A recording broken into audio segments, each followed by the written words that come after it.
Today we're going to teach you how to play the light or heavy D strike. Stay tuned.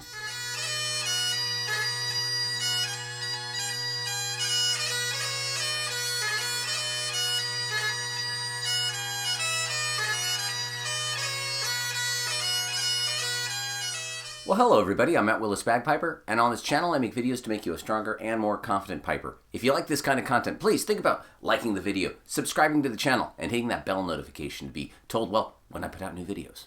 I also give Skype lessons if you want more personalized instruction, but more on that later. There's a link to the PDF document I have here in the description below, so go ahead, download that, print it out, have it on a tablet, put it in front of you so you can follow along. The D strike, one of the more common embellishments that we're going to see in bagpipe music. It ends lots of tunes, especially ones in the key of D. And brief note, you can tell what key a tune is in most of the time by the note it ends on. Not all the time, but most of the time.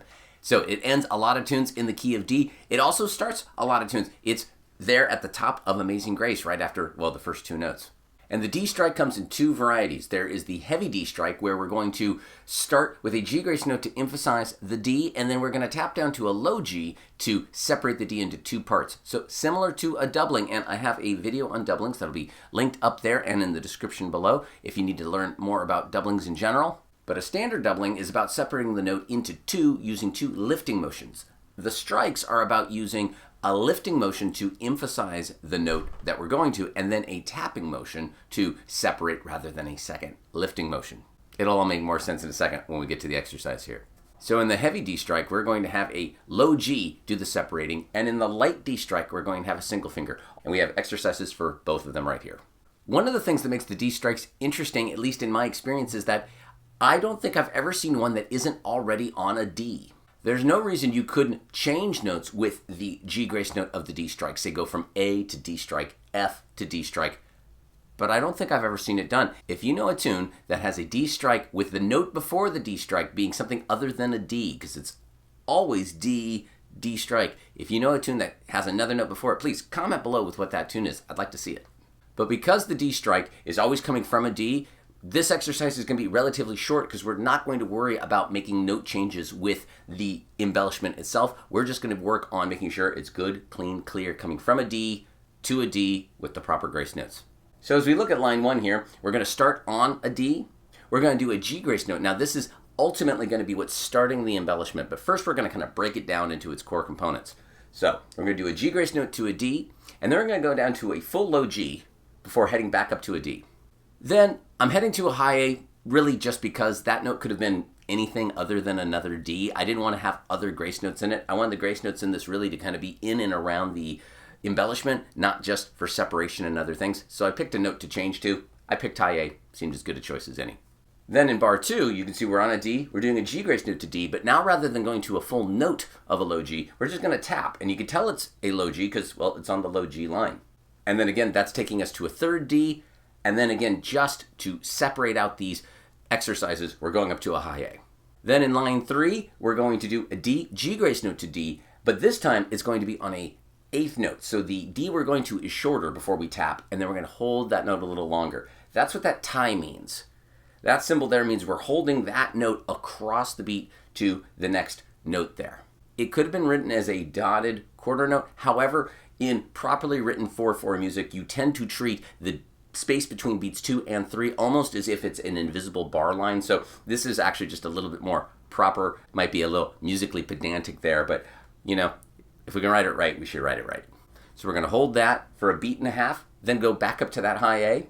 And then in bar 4, we're going to switch it up just a little bit. We're going to use a little bit of the technique that I used in my doublings video, where we're going to do 2 G grace notes, high G grace notes on D, before we then separate into a fresh D and then the D strike itself, which you can finally see in its full form right there at the end of the line. Why do I want to do the 2 G grace notes in a row? That's going to help develop our ear for the proper spacing of the grace notes themselves.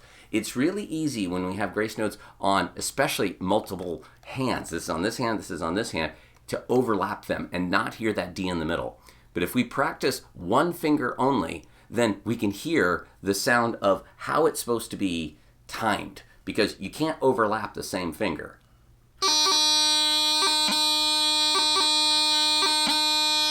You want those to have the same basic feel and cadence as one another. Today's metronome will be the Soundburner wearable metronome. I have a review of that in a card up there. It's great. You can both hear it on the app. I'm also going to feel it on my wrist, which is great. I have this set at 74. We're going to give this first line a try, see how it goes.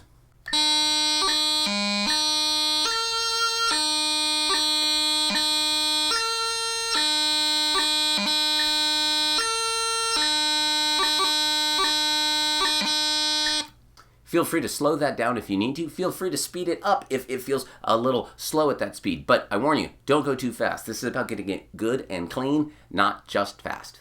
So now we're going to do the same basic thing on line 2, except now these are the light or open strikes, so we're only going to be going down to a C rather than a low G. In many ways easier, used in a lot of older pipe tunes or faster pipe tunes because it's easier to lower the one finger than all three. And it's pretty clear when you look at it. Again, look at the end of the line. You can see what one looks like when it's in the music, and it's clear it's down to a C and not a G. So it's pretty clear whether it's light or heavy.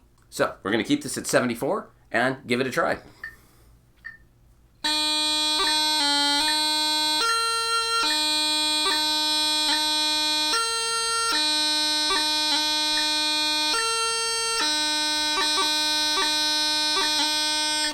For that final light strike, I think I do a bit of a wind up to the pitch, if you will, or I kind of telegraph my punch.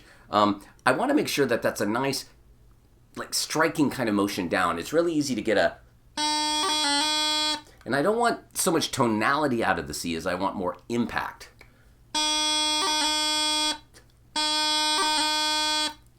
So something just a little bit sharper on the attack to really separate those notes. I'm less interested in hearing the tonality of the C than just kind of the lightness and quickness of the strike itself. And because it's only going down one note, it is going to sound lighter, even done quickly, than all three down for the low G heavy strike. Well, there you go, everybody. It's a short exercise, but this isn't an overly complex embellishment, and I wanted to just give you a few tips and tricks to get it under control if yours are a bit messy, or if you're just learning it for the first time, a way of, well, getting it under your fingers. As I've already said, the D strike in the wild, as I like to put it, when you see it in real pipe music, it's a D to a D strike.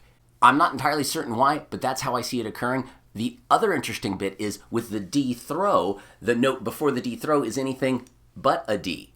It could be a low G, A, B, C, E, F, high G, or high A, but with D throws, if the note before it is a D, you would replace that D throw with a D strike. That's how I see it occurring in pretty much any pipe tune I've ever looked at. So if a tune starts with a D throw and ends on a D as well, when you come back around in a repeat, you would make that D throw at the top a D strike rather than a D throw. In modern music, that tends to be written. In some older music, I would occasionally see the D throw would be there, and yet I would hear a piper play maybe a repeat of a part, and instead of playing a D throw there, he'd play a D strike. So again, I just find that interesting. If you're on a D, you're not going to go to a D throw. If you're already on a D, you're going to go to a D strike. Just thought you might be interested in that little nugget.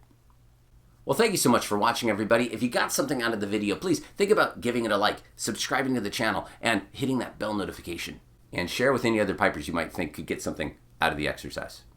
If you want to go the extra mile, I have a Patreon where as little as $1 a month goes a long way to support the channel. So there's a link right down in the description. Check that out. I also give Skype and online lessons. Go ahead and head over to www.mattpiper.com or email me at the address you see here, and we'll get you going. I'm working with people all over the planet, and I hope to work with you soon. And if you want to show the world how much you command your bagpipe, there is a line of command your bagpipe merchandise. There's a water bottle, there's a coffee cup, there's t-shirts, there's lots of stuff. It's fun. Check it out. Link to the merch store in the description below. All right, everybody, I'm Willis Bagpiper, and until next time, cheers.